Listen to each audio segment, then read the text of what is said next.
हाँ,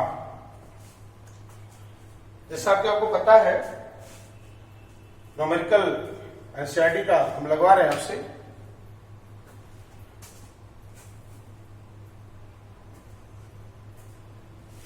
कई लोगों के डाउट्स आ रहे हैं, कमेंट बॉक्स में भी आ रहा है। एक क्वेश्चन सर कैसे हो गया, एक क्वेश्चन कैसे हो रहा है। कुछ लोग मेरा पर्सनल नंबर है वो अलग से क्वेश्चन डाल रहे हैं। वास्तव में किसी भी क्वेश्चन को सॉल्व करने के लिए पहले उसको कायदे से पढ़ो, क्या कह रहा है। कहता कुछ है, लगाते आप कुछ हो। आज तक जवाब नहीं आएगा। पहले इस क्वेश्चन को कायदे से देखो ना, क्या दिया है, क्या कह रहा है, क्या क्या कॉन्सेप्ट में जा रहा है क्वेश्चन। इसको जब सोचोगे नहीं तब तक थोड़ा आएगा। समझ में क्वेश्चन आ गया तो लगाने में बस 1 मिनट लगता है। थोड़ा सा हिम्मत। डॉक्टर वो अच्छा नहीं होता जो दवा अच्छा लिखता है। डॉक्टर वो अच्छा होता है जो डायग्नोसिस अच्छा कराता है। डायग्नोसिस अच्छा कर दिया कायदे से, पता चल गया क्या करना है। एक छोटी सी वर्ड से काम चल जाएगी। एक्सपेरिमेंट करोगे, ऐसे लगा वैसे लगाए, समझ में आना चाहिए क्वेश्चन क्या कह रहा है। पहले क्वेश्चन को पढ़ो, देखिए नेक्स्ट क्वेश्चन कहां तक हुआ था, 9 तक। 10 देखिए।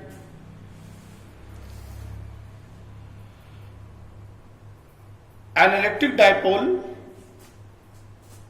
with dipole moment 4 into 10 की power minus 9 coulomb meter is aligned at 30 degree with direction of uniform electric field.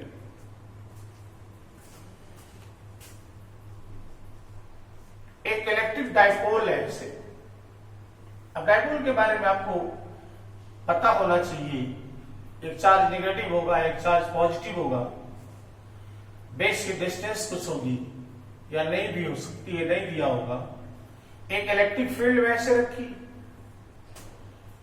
Electric field के डायरेक्शन से थीटा एंगल और थीटा दे रखा है 30 डिग्री। ऐसा इलेक्ट्रिक डाइपोल मोमेंट दिया है, वैल्यू 4 into 10 की पावर माइनस 4 into 10 की पावर माइनस 9 कूलम मीटर और 30 डिग्री पर रखा है थीटा। ई और पी के बीच का angle 30 degree. And electric field का मैग्नीट्यूड इज गिवन 5 into 10 की पावर 4, 5 into 10 की पावर 4 न्यूटन पर coulomb. Find out torque on the magnitude of torque acting on the dipole. हमने बताया है, टॉर्क बताया था P cross C, that is magnitude में P sin theta, P sin theta. P 4 10 की power minus 9, E 5 10 की power 4, sin theta sin 30, तो 20 10 की power minus 5 sin 31/2, that is 10 की पावर माइनस 5, 1 into 10 की power minus 4 newton metre. Torque answer ये torque लग रहा है 1 into 10 की power minus 4 newton metre.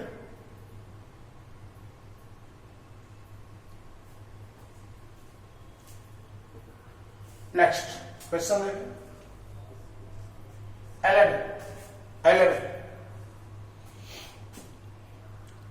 A polythene piece rubbed with wood found the having negative charge 3 into 10 की power minus 7 coulomb. Charge का magnitude है, polythene को ऊल से रब्ड किया गया, उस पर चार्ज आया, किस पर? Polythene piece rubbed with wool found a negative charge of 3, polythene पर 3 × 10⁻⁷ कूलम का चार्ज आया। पूछ क्या रहा? Estimate number of electron transferred. Is there transfer of mass from wool to polythene? Yes. कितने इलेक्ट्रॉन ट्रांसफर हुए?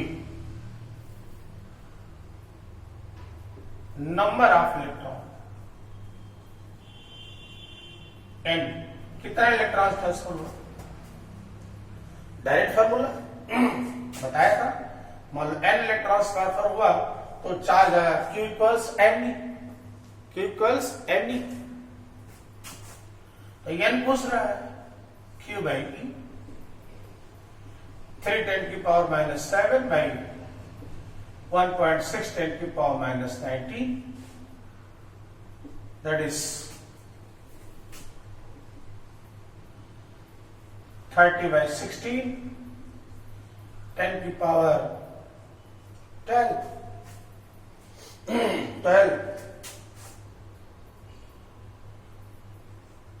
16,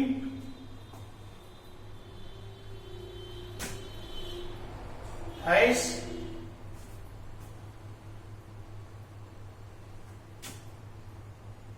7, 12, इतने इलेक्ट्रॉन ट्रांसफर हुए। 1.87 × 10⁻12 इलेक्ट्रॉन ट्रांसफर हुई। How many electron transfer? अरे चार्ज दिया है तो नंबर इलेक्ट्रॉन निकाल सकते हैं। एक इलेक्ट्रॉन का चार्ज होता है E, तो n इलेक्ट्रॉन का चार्ज हो गया Ne, वही चार्ज है, वही ट्रांसफर हुआ है, तो Q इक्वल्स Ne, n निकालना है Q by E। Next,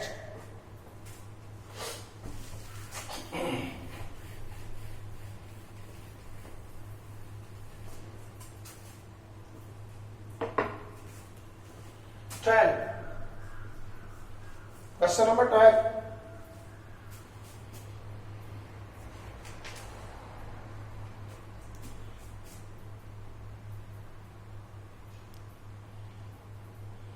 Two insulated charged copper wire, sphere A and B, center to center separation 50 centimetre.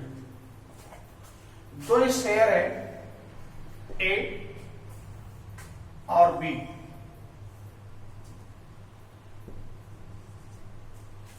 Separation base का 50 सेंटीमीटर है, 0.5 मीटर। दोनों पे चार्ज सेम है, 6.5।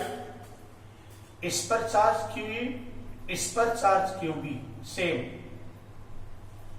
6.5 10⁻⁷ कूलम ईच। दोनों पे इतने चार्ज है। What is the mutual force between two spheres? Direct formula, F equals QA QB by R square. अब इसमें तो कोई प्रॉब्लम नहीं होनी चाहिए, लग जाना चाहिए। 9 × 10⁹, 6.5 10⁻⁷, दोनों सेम है, स्क्वायर कर दे रहे। R है 0.5 का स्क्वायर कर देंगे, आंसर। पहला पार्ट। दूसरा पार्ट कह रहा है, अगर what is the force between repulsion of each charge, double and distance between them is half. Second में कह रहा है कि दोनों चार्ज को डबल कर दे, 2 से मल्टीप्लाई कर दो, ये हो जाएगा 13 × 10⁻⁷ कूलम, 6.5 दूना 13। डिस्टेंस वही, अच्छा डिस्टेंस हाफ कर दी जाए, जो पहले डिस्टेंस थी उसका आधा, 0.25 मीटर, डिस्टेंस आधी कर दी गई। अब चार्ज हो गया डबल, डिस्टेंस हो गई आधी, तो अब force again same formula, Q A Q B by R square. K की वैल्यू आपको पता है 13 10 की पावर माइनस 7, 7 दोनों स्क्वायर कर दे रहे, 0.25 होल स्क्वायर। सॉल्व कर लो आंसर, क्या प्रॉब्लम। Okay S.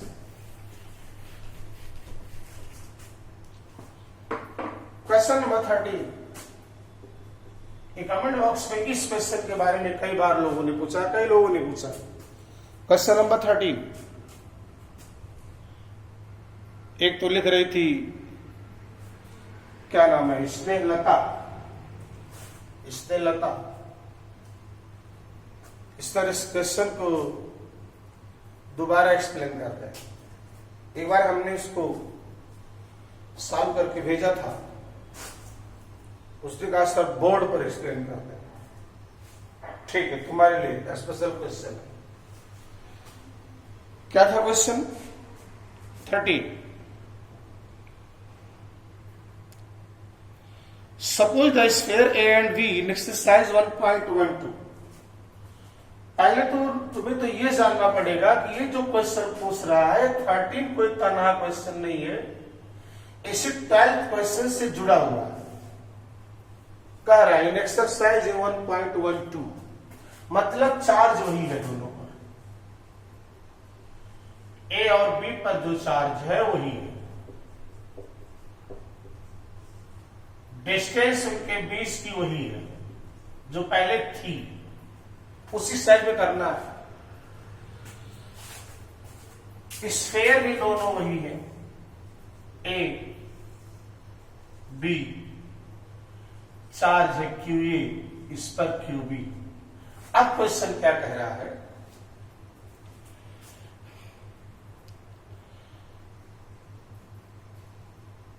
a third charge of a sphere same size but uncharged is brought in contact with first, then brought in contact with second, and finally removed from both.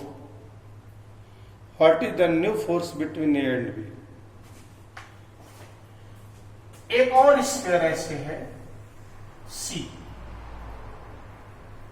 ये है A, ये है B, ये है C, ये uncharged है, इस पर चार्ज जीरो, चार्ज जीरो।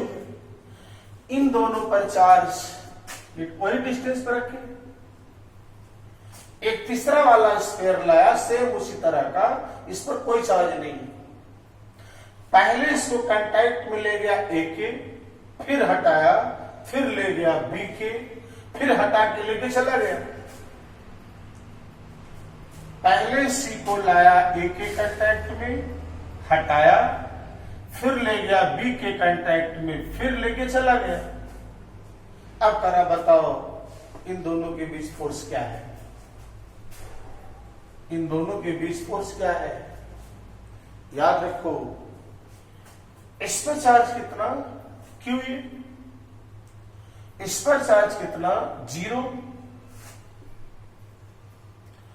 दोनों को टच कराओगे तो कुल चार्ज कितना Q A plus zero, Q A plus zero. Touch कराओगे तब, हटाओगे तो इक्वली डिस्ट्रीब्यूट होगा, क्योंकि दोनों सेम साइज के हैं, दोनों की साइज सेम है।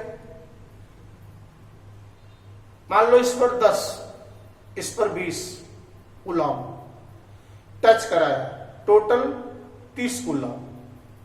हटाओगे तो इक्वली डिस्ट्रीब्यूट, सेम साइज का है, इक्वली डिस्ट्रीब्यूट 15-15। नहीं समझे? इस पे 10 कूलम, इस पे 20 कूलम, टच कराया 30 कूलम, हटाया इक्वली डिस्ट्रीब्यूट, 30 इक्वली डिस्ट्रीब्यूट 15-15। इस पर -10 कूलम, इस पर 20 कूलम, टच कराया 20 - 10 10 कूलम। हटाया इक्वली डिस्ट्रीब्यूट 5 कूलम। नहीं समझे? समझ गए? इस पर 20 कूलम, इस पर 0 टच कराया, 20 0 20 टोटल 20। हटाया equally distribute 20 equally distribute 10 coulomb. इस पर QE, इस पर 0, इस पर Q, दोनों पर सेम है। हम A B छोड़ करके दोनों को हम Q ले रहे हैं, सेम चार्ज है। इस पर Q, इस पर 0 कांटेक्ट में लाया, Q और 0 मिलके Q। हटाया equally distribute Q/2 Q/2। S touch कराया, हटाया, तो इस पर भी Q/2 और इस पर भी Q/2, राइट? इस पर भी चार्ज Q/2 और इस पर भी चार्ज Q/2। समझ लो, फिर दोबारा एक्सप्लेन नहीं होगा। इस पे चार्ज Q, इस पे चार्ज 0, अनचार्ज। टच कराया तो टोटल चार्ज Q। हटाया इक्वली डिस्ट्रीब्यूट Q/2 Q/2। फिर अब इसको टच कराया, तो टच कराओगे तो Q + Q/2 टोटल कितना हुआ? 3Q/2। टोटल कितना हुआ? 3Q/2। हटाओगे, फिर हटाओगे, इसको हटाओगे इक्वली डिस्ट्रीब्यूट, तो 3/2 को 2 पार्ट में तोड़ दो इक्वल में, तो आधा हो जाएगा 3Q/4।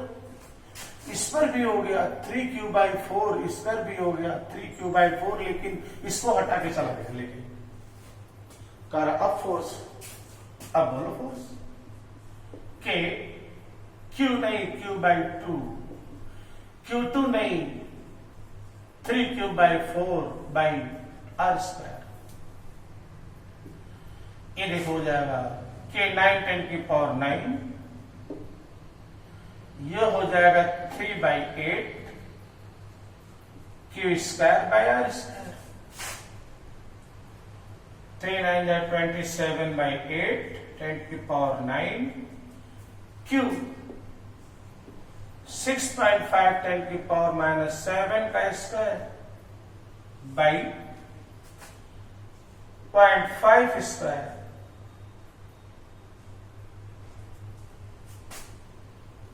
सॉल्व करो, अभी तो आपको आना चाहिए।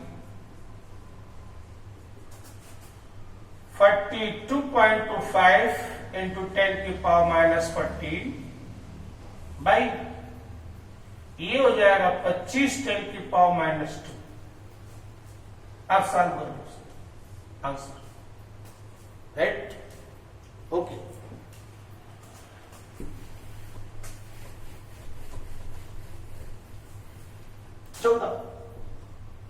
Question number 14।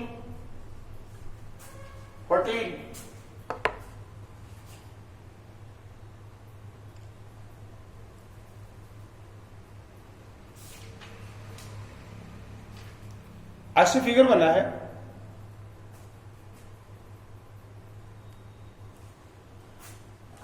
ऐसे दो प्लेटें ऐसे, ये पॉजिटिव चार्ज और ये उतनी ही नेगेटिव चार्ज।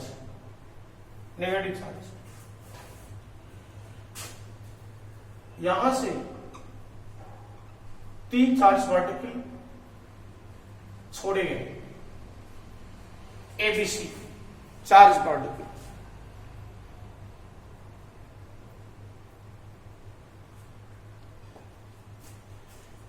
एक तो ऐसे गया, दूसरा भी ऐसे गया,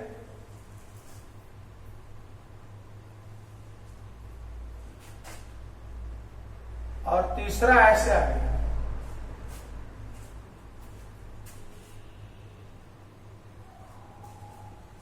तीसरा ऐसे आया। ऐसे पार्टिकल 1 कह रहा है, 2 कह रहा है, 3 कह रहा है, ये इधर यहां तीनों चले, ऐसे ऐसे निकल। क्वेश्चन क्या कह रहा है,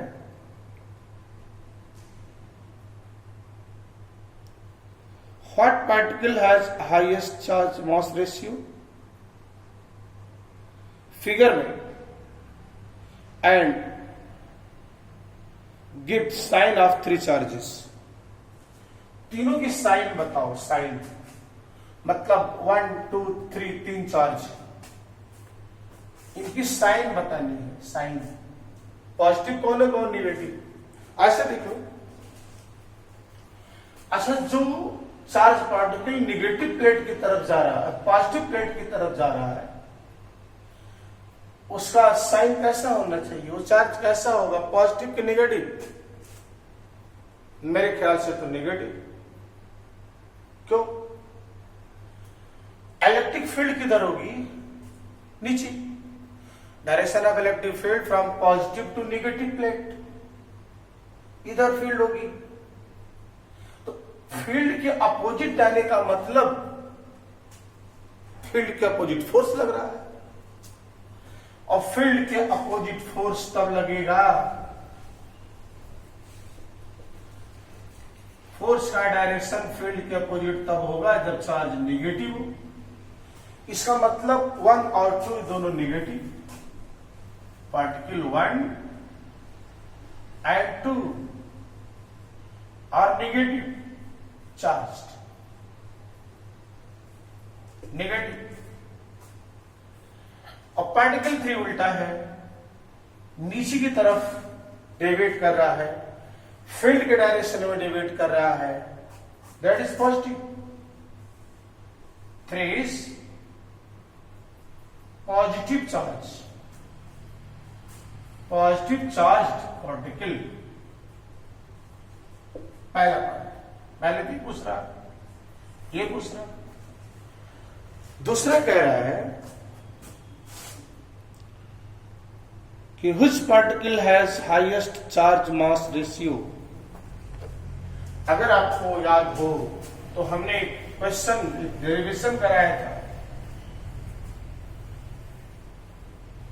charge particle in uniform electric field. ये अगर डिस्टेंस x ले लें और ये डिफ्लेक्शन y ले लें, तो एक्स वाई में एक रिलेशन बताया था, y equals Q E by 2mv square into x square. ये यूनिफॉर्म इलेक्ट्रिक फील्ड में चार्ज पार्टिकल का पाथ पैराबोला होता है, और पैराबोला के लिए इक्वेशन यहां पर डेरिवेशन कराया था कि फॉर्मूला आया था। तो अगर इसमें आप देखो Q बाई एम, यही है charge mass ratio, Q by M, Q charge M mass. Q by M यहां से कितना, मेरे ख्याल से 2b square by E, 2b square by E X square into y, into y, that is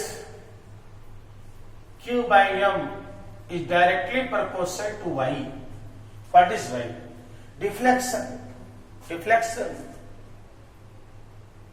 अपने original path से deviation, किसका direction जाता, देखो इसकी लाइन तो ये थी, ये डेविएशन, इसकी लाइन ये थी, बहुत कम डेविएशन, इसका डेविएशन कम, इसका कम, इसका ज्यादा। तो जिसका डेविएशन ज्यादा उसका Q बाई एम ज्यादा। So charge mass ratio, charge mass ratio of particle 3 particle three is maximum, सबसे ज्यादा है। हाँ sir, charge mass ratio of particle three is maximum. किसका चार्ज मैक्सिमम ज्यादा है? हाईएस्ट है, is highest, is highest, not maximum, is highest. Okay, question number 15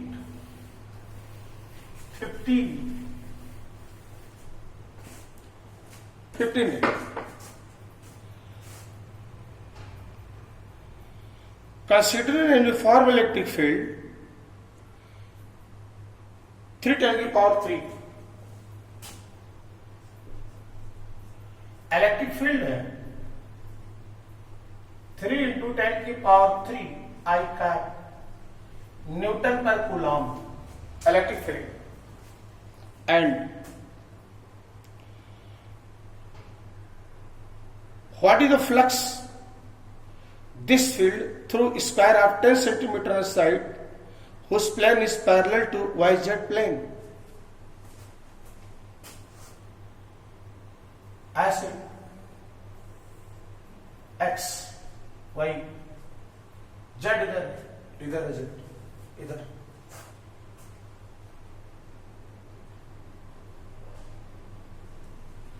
इसी पे स्क्वायर प्लेट रखा है, एक स्क्वायर प्लेट रखी है प्लेन,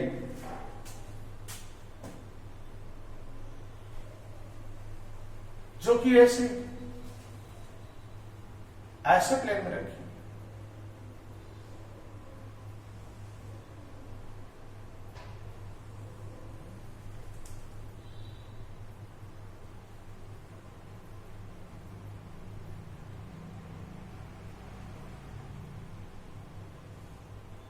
ऐसे रखी, ऐसे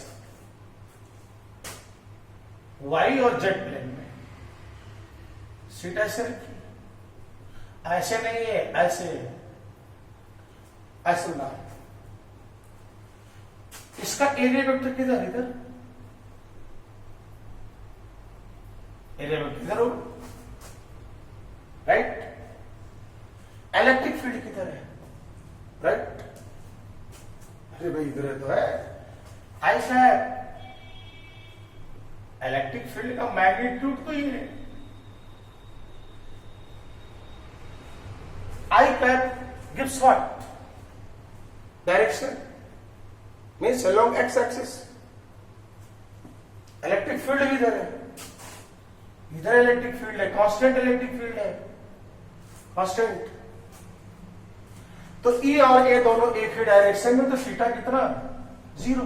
बता चुके हैं ऐसे क्वेश्चन तो सैकड़ों आपको करना चाहिए। Electric flux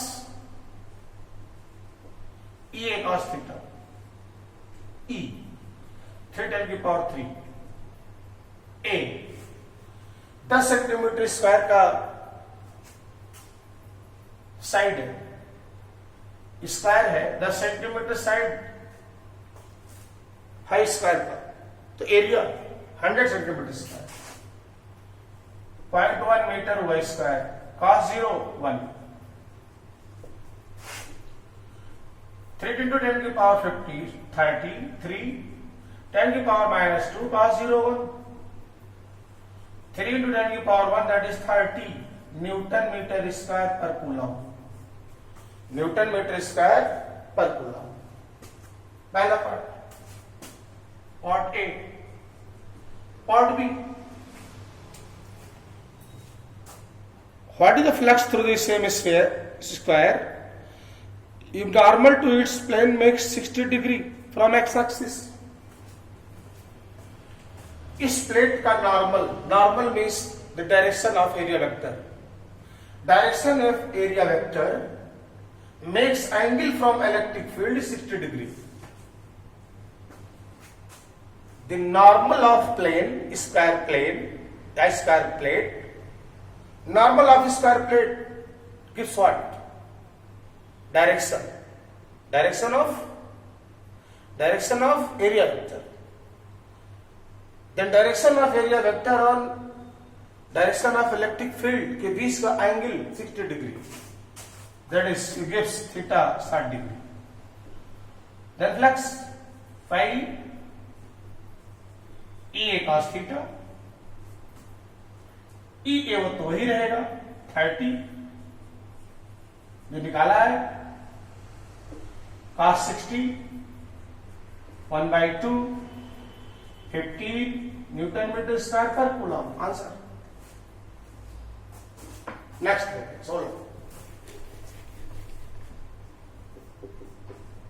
16 question number 16।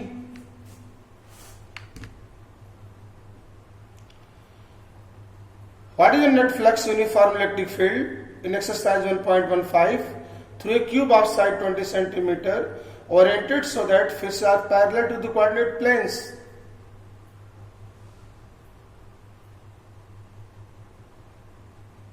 बता चुके। इसी क्वेश्चन में 15 में ही अगर फील्ड वही 3×10⁻³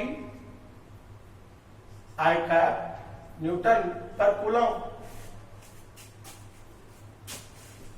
यहां पे क्यूब रखा है, क्यूब रखा है क्वेश्चन, प्रॉब्लम नहीं होनी चाहिए।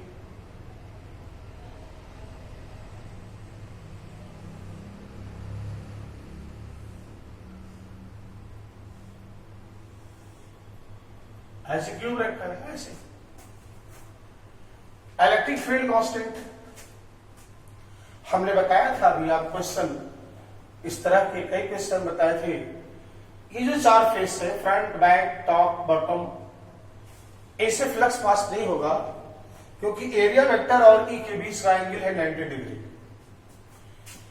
यहां इलेक्ट्रिक फील्ड इधर है, यहां भी इलेक्ट्रिक फील्ड इधर है, आई कैप मतलब इलेक्ट्रिक फील्ड इधर है, इसका एरिया वेक्टर इधर होगा और इसका एरिया वेक्टर इधर होगा। मैथमेटिकली आपको हमने बताया था कि अगर यहां थीटा 0 है तो थीटा 180 होगा, तो नेट फ्लक्स हो जाएगा EA cos 0 plus EA cos 180, और cos 0 होता है 1, cos 180 होता है -1, कट के हो जाता है 0, बाकी 4 से तो 0, इधर से भी 0 और नेट फ्लक्स 0। वैसे भी बताया था अगर कांस्टेंट इलेक्ट्रिक फील्ड है, जितनी कुछ भी हो, जितनी लाइन इसमें घुस रही होंगी उतनी लाइन अपोजिट फेस से बाहर निकल जाएंगी, तो net flux will be 0, right? Okay. 18 question number 18। ये भी क्वेश्चन आपको बता चुके हैं। ये 0.43 माइक्रोकूलम 5 मीटर डायरेक्टली सेंटर ऐसे बताया है। लेक्चर देखो, उसके क्वेश्चन है ये स्क्वायर प्लेट है, ऐसे स्क्वायर प्लेट, साइड 10 सेंटीमीटर 10, इसके सेंटर से 5 सेंटीमीटर की डिस्टेंस पे यहां एक चार्ज रखा है 10 microcoulomb, 10 microcoulomb. Find out 10 microcoulomb, find out electric flux passing through square plate. हमने बताया था जब कहीं किसी प्लेन के बाहर चार्ज देखो तो सोचो कि उससे क्या कोई क्लोज सरफेस बन सकता है। जो क्लोज सरफेस बन जाएगा तो गॉस लॉ लगाना आसान हो जाएगा, क्वेश्चन आसान हो जाता है। तो फिर हम सोच सकते हैं इस साइड को, सभी साइड को उठा दो सेम हाइट तक,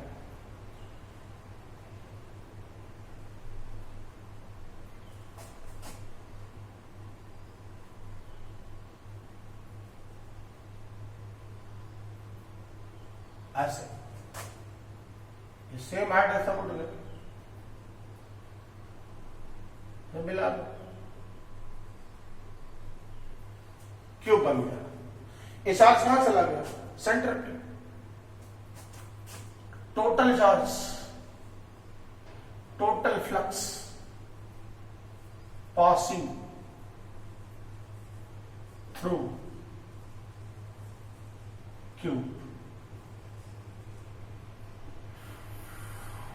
Q by epsilon naught. Q by epsilon naught. तो electric flux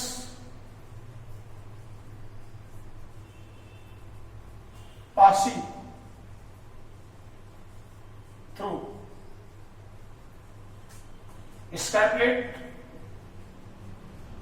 square plate means one face of Q, one face of Q. कितने फेस होते हैं? 6. टोटल 6 फेस से निकल रहा है Q बाय एप्सिलॉन नॉट. तो एक फेस से कितना निकलेगा? Q by 6 epsilon naught. Q is given 10 microcoulomb. Epsilon naught 8.85 10 की पावर -12. कैलकुलेट कर ले आंसर. 8. Yes.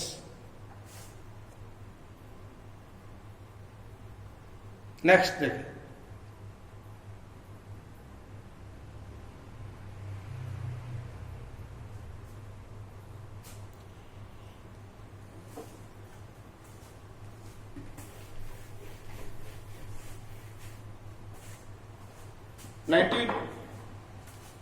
क्वेश्चन नंबर 19 देखिए क्या है. 19. A point charge 2 microcoulomb is at center of cubic Gaussian surface 9 centimeter of phase. What is the net electric flux through the surface? ये तो आसान है. एक क्यूब है, क्यूब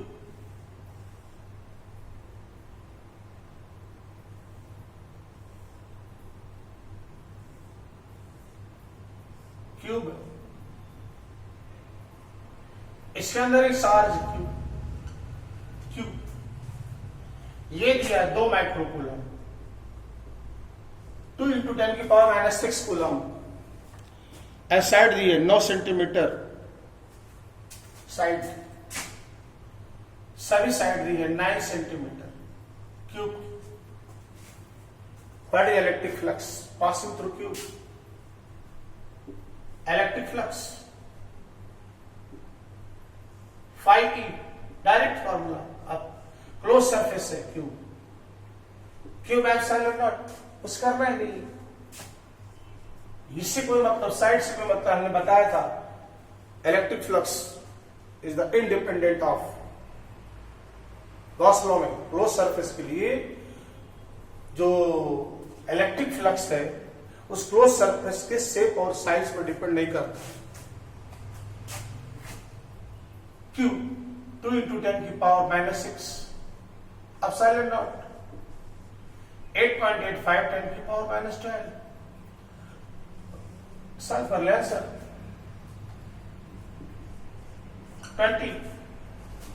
20 देखिए.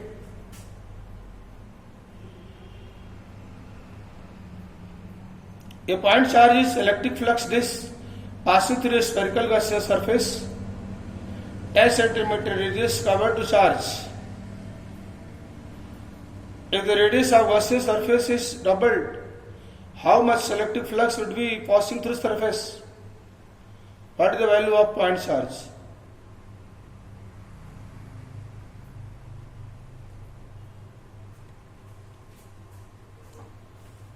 एक स्फेरिकल गॉसियन सरफेस है. स्फेरिकल स्फेयर है. स्फेरिकल गॉसियन सरफेस है.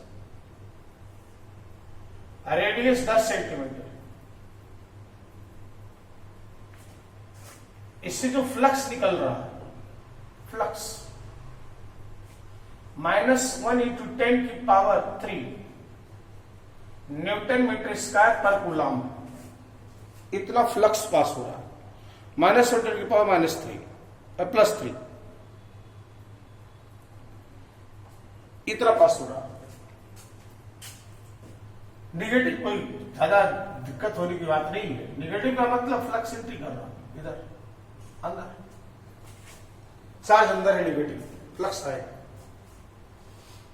तो निकालना आपको है कि अगर इस स्फीयर का रेडियस डबल कर दे क्या फर्क पड़ता है?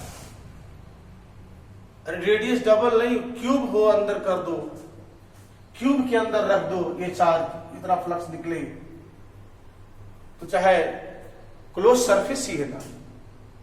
हमने बताया इलेक्ट्रिक फ्लक्स क्लोज सरफेस के शेप और साइज पर डिपेंड नहीं करता।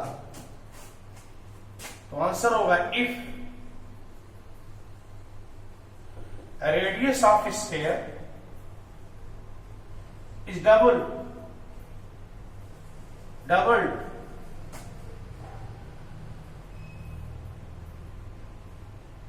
the electric flux, an electric flux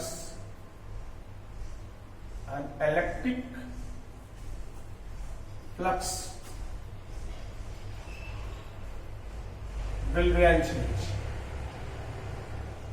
unchanged because electric flux independent of shape and size,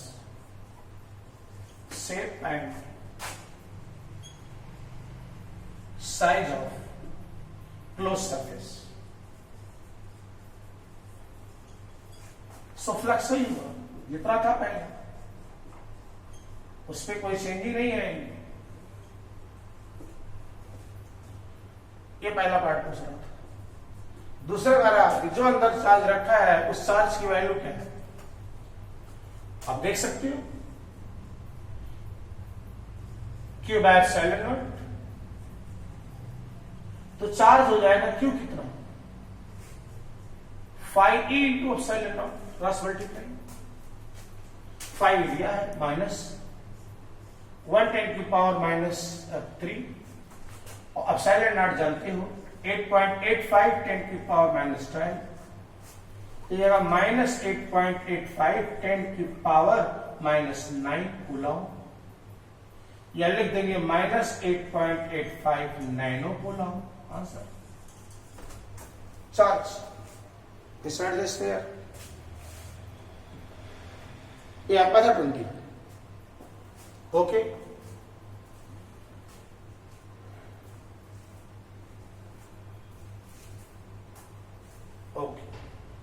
इतना आप देखेंगे। नेक्स्ट रेट बताता हूं अगला।